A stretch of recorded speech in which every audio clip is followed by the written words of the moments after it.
उनको पावर्स दी जाती हैं ट्रस्टीज को कि डिबेंचर्स जो है एक्सप्लॉइट, डिबेंचर होल्डर्स जो है वो एक्सप्लॉइट नहीं होने चाहिए।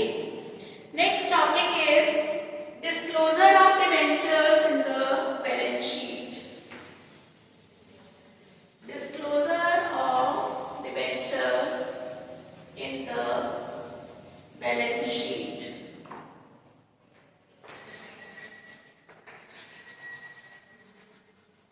Disclosure of debentures in balance sheet. How to disclose debentures in the balance sheet?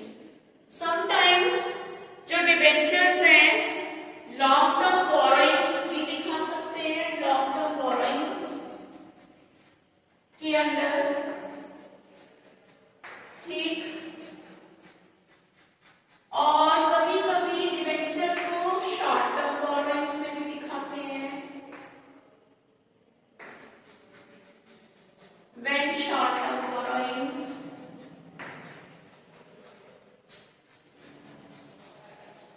ठीक है।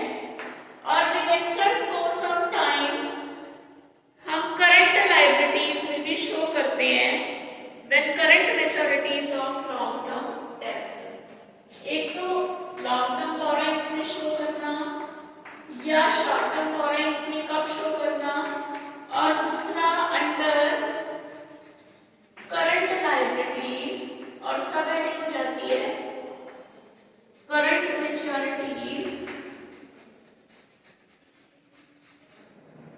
Current मैच्योरिटीज of long term debt, long term debt.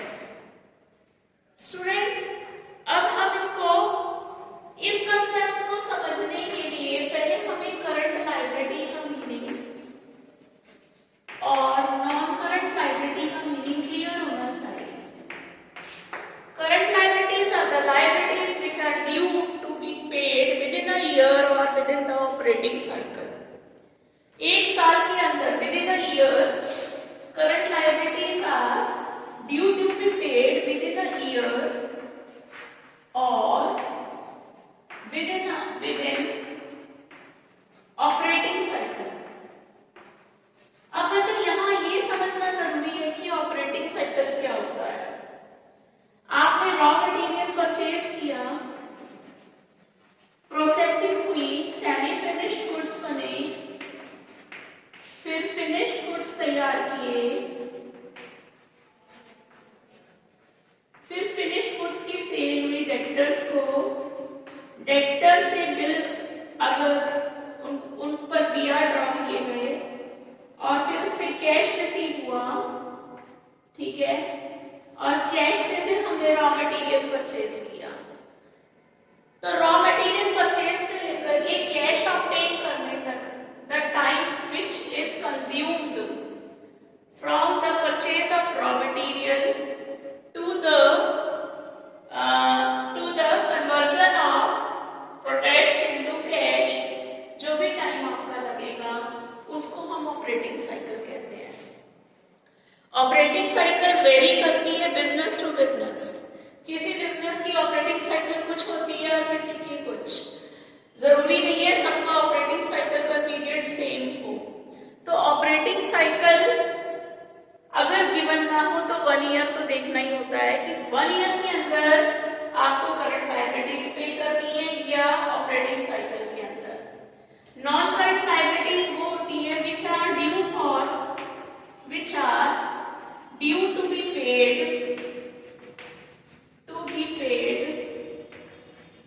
after 1 year or operating cycle. 1 year के बाद या ऑपरेटिंग साइकिल के बाद अगर पेमेंट होना होता है तो उसको हम नॉन करंट लायबिलिटीज कहते हैं। अब डिबेंचर्स को हम लॉन्ग टर्म बोरोइंग्स में कब शो करते हैं बच्चों? ये डिबेंचर्स वैसे तो लॉन्ग पीरियड के लिए ही इशू किए जाते हैं और अगर इनका redemption is due after 1 year, अगर इनका redemption the redemption of debenture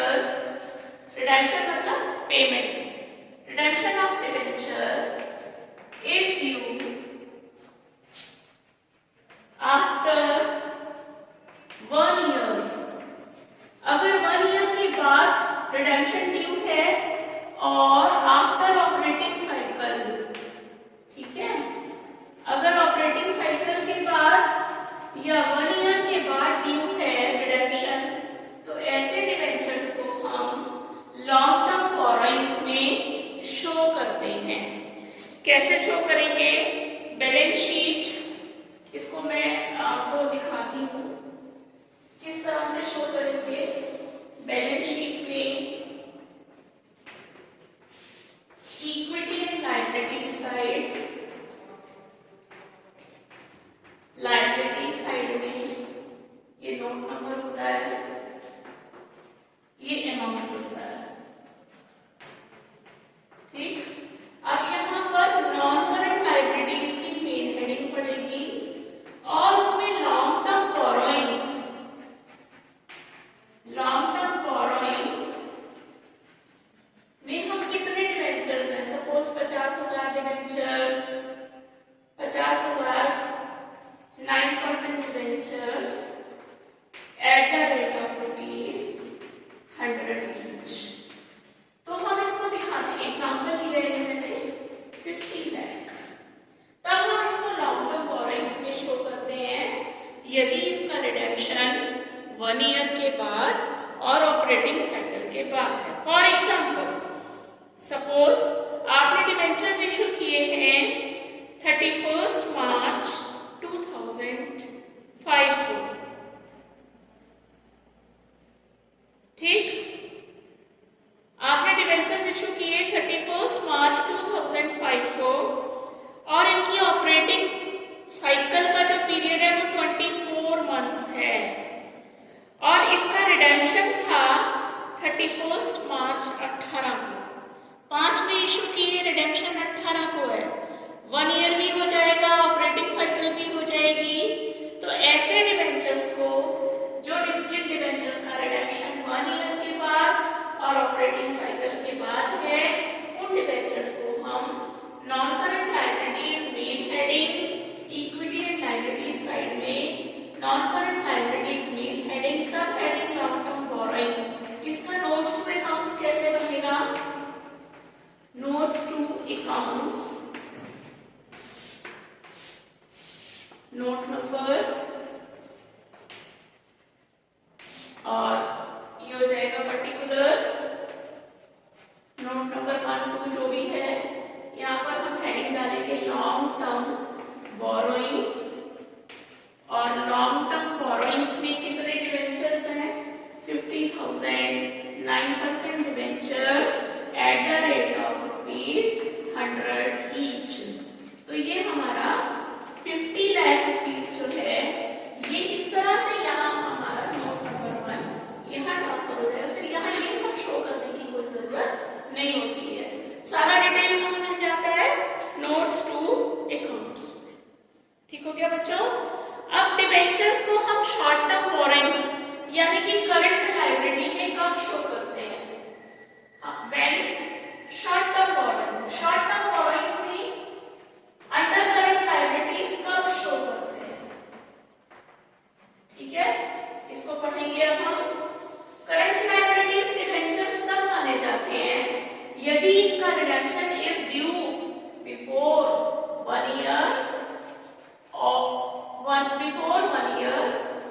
और बिफोर ऑपरेटिंग साइकिल।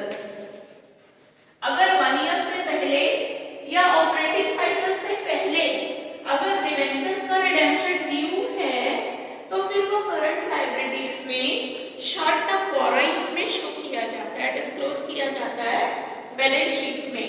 ठीक है, फिर से सुनो बच्चों, अगर the redemption of the debentures, if the redemption of debentures is due, redemption of debentures means payment back, to pay back. अगर रिडेम्पशन ऑफ डिबेंचर 1 ईयर से पहले या ऑपरेटिंग साइकिल से पहले ड्यू है तो फॉर एग्जांपल, आप इसको इस तरह से समझो, एक एग्जांपल ले रही हूं मैं। For example 10,000 9% debentures of ₹100 each are issued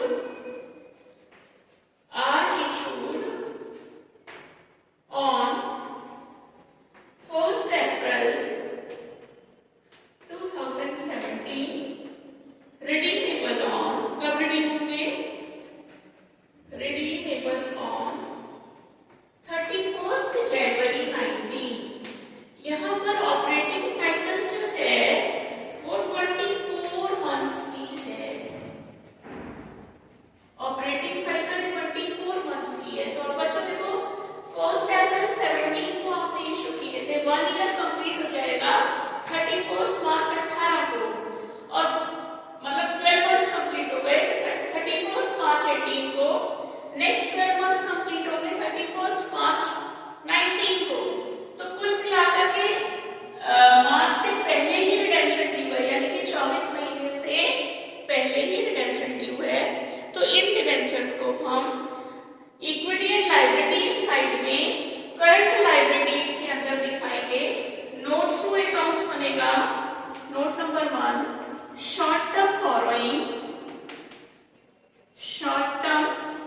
borrowings, ठीक, 10,000, 9% debentures of ₹100 each, और यहाँ पर डेट डाल सकते हैं रिडीमेबल ऑन 31st मार्च। कब रिडीमेबल होंगे ये? रिडीमेबल ऑन 31st जनवरी 19। इसलिए हम इसको करंट लायबिलिटीज में दिखा रहे हैं। ये हो गई 10 लाख। और बैलेंस शीट में कैसे डिस्क्लोज करेंगे इसको? ये था हमारा नोट्स टू अकाउंट्स। और बैलेंस शीट में कैसे डिस्क्लोज करेंगे? बैलेंस शीट में डिस्क्लोज करेंगे इसको balance sheet, equity and liabilities, equity and liabilities, note number, amount, rupees. Current liabilities की मेन हेडिंग हो गई short term liabilities, short term borrowings, short term borrowings में हम 10 लाख, और यहाँ पर नोट नंबर डाल देंगे 1 2 जो भी नोट नंबर है। इस तरह से बच्चों इसको डिस्क्लोज किया जाता है अगर रिडेम्पशन ड्यू है 1 ईयर से पहले और ऑपरेटिंग साइकिल से पहले। एक बच्चों डिबेंचर्स इशू तो होते हैं लॉन्ग टर्म पीरियड के लिए, बट समटाइम्स वो डेट भी आएगी ही, कभी ना कभी तो वो डेट भी आएगी जब रिडेम्पशन ड्यू होने वाला होता है। विद इन अ ईयर अगर रिडेम्पशन ड्यू होने वाला हो रहा होता है, ऐसे डिबेंचर्स को भी हम करंट लायबिलिटीज में शो करते हैं। डिबेंचर्स when current maturities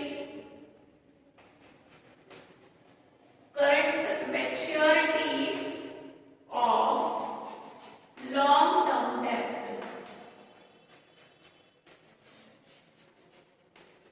तब भी हम इसको करंट लायबिलिटी में शो करते हैं।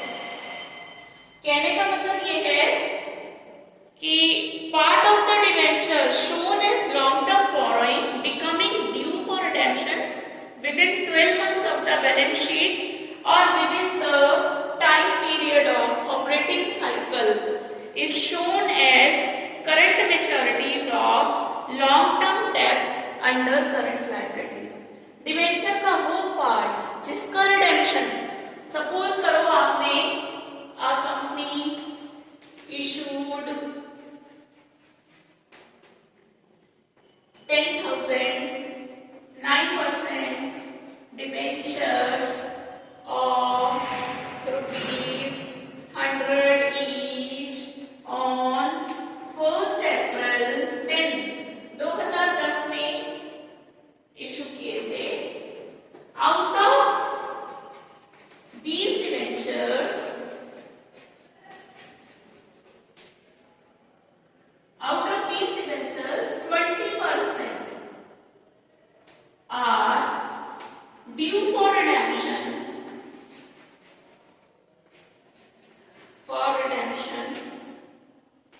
in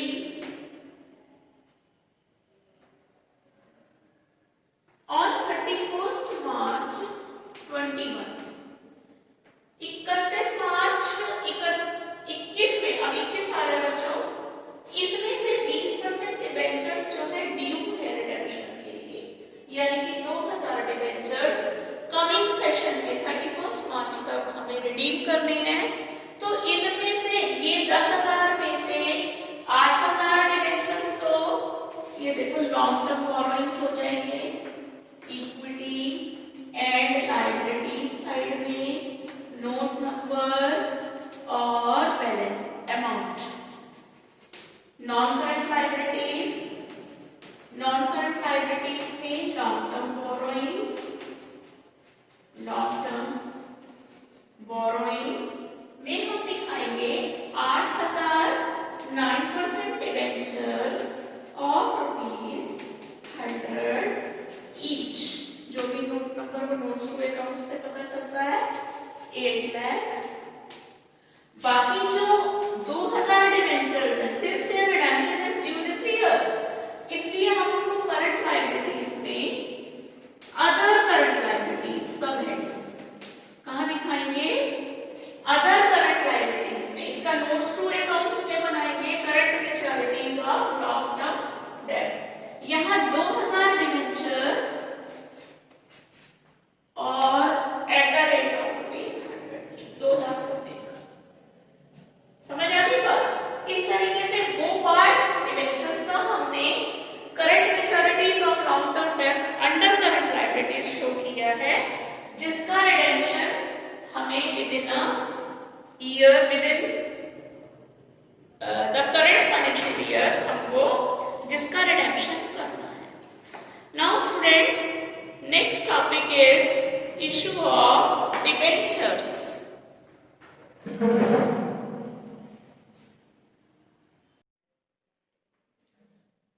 Now students, we will study issue of debentures. The company issues prospectus inviting public to subscribe. बच्चों, अगर तुम्हारे यहाँ मैरिज होती है, आप भी अपने फ्रेंड्स को इनवाइट करना चाहते हो, मैरिज का कार्ड आपको प्रिंट करवाना पड़ता है। सिमिलरली एक कंपनी जो जनरल पब्लिक को डिबेंचर्स इशू करना चाहती है, तो जनरल पब्लिक को इनवाइट करने के लिए कंपनी एक प्रोस्पेक्टस तैयार करवाती है। ठीक, inviting the public to subscribe for debentures of the company. The company can also make private placement, मतलब प्रोस्पेक्टस ना बनवाए अगर कंपनी प्राइवेट प्लेसमेंट भी कर सकती है, यानी कि प्राइवेट लोगों को, following the prescribed procedures. The intending subscribers apply for debentures in the company on a prescribed form. जो इंटरेस्टेड होते हैं सब्सक्राइबर्स, वो कंपनी में अप्लाई करते हैं। द एप्लीकेशन कंपनी के बैंकर के यहाँ अप्लाई करते हैं। The application money is deposited with the banker of the company. The company may call the amount of the debentures to be paid either in lump sum, या तो lump sum में पैसे company demand कर सकती है पूरी की पूरी फेस वैल्यू, और in installments. If debentures are issued amount being payable whether in lump sum और installment, procedure followed is the same as it was in the case of shares. Same procedure follow होता है चाहे debentures को lump sum में issue करे company या installments में। Lump sum का मतलब होता है when full face value of a debenture is called together with application, और जब उसको हम फेस वैल्यू को इंस्टॉलमेंट्स में डिमांड करती है company, application money, allotment money, first call money, final call money, उसे इंस्टॉलमेंट्स कहते हैं। बच्चों, मिनिमम सब्सक्रिप्शन और समझना होगा। According to section 39 part 1 of the companies act 2013, a company cannot allot securities, एक कंपनी तब तक सिक्योरिटीज अलॉट नहीं कर सकती until and unless minimum subscription stated in the prospectus is received. Minimum subscription होता है, मिनिमम कितने डिबेंचर्स की एप्लीकेशंस आ जानी चाहिए, this limit is mentioned in the prospectus. Companies act 2013 ने मिनिमम सब्सक्रिप्शन की कोई लिमिट मेंशन नहीं की है, ना डिसाइड की है। However, Securities Exchange Board of India (SCBI) has prescribed that 75% of the issue should be subscribed before a company allots debentures. SCBI ने गाइडलाइंस दी है कि कम से कम 75% of issue की एप्लीकेशंस आ जाए, then only a company can proceed for issue of debentures. Now students, debentures may be issued at par or may be issued at for purchase consideration other than cash or as collateral security. Issue of debentures. Debentures may be issued for cash. Debentures may be issued for cash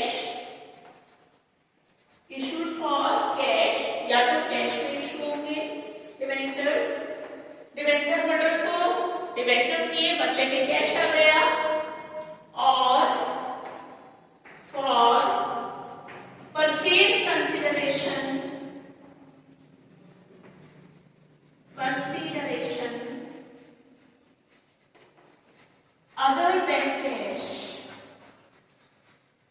other than cash, और तीसरा है as collateral security भी debentures को हम company issue कर सकती है, collateral security. तो डिबेंचर्स में भी issued by the company either for cash में इशू कर सकती है company, for purchase consideration other than cash, इसका मतलब है कि कंपनी असेट्स खरीदती है और बदले में, जैसे शेयर्स के केस में भी था ये टॉपिक, और बदले में डिबेंचर्स को इशू कर देती है। और तीसरा है एज कोलेटरल सिक्योरिटी। तो सबसे पहले हम पहला टॉपिक लेंगे। अच्छा, इससे पहले हम ये भी समझ लें, debentures whether issued for cash और for consideration other than cash may be issued. Debentures जो है, चाहे आप कैश में इशू कर रहे हो, for purchase consideration other than cash कर रहे हो, या एज कोलेटरल सिक्योरिटी इशू कर रहे हो, they may be issued, debentures may be issued at par मतलब फेस वैल्यू पर इशू कर सकते हैं, at discount, डिस्काउंट का मतलब है फेस वैल्यू से कम पर इशू कर सकते हैं, at प्रीमियम यानी कि फेस वैल्यू पर से ज्यादा पर इशू भी कर सकते हैं। ठीक है। Now issue of debentures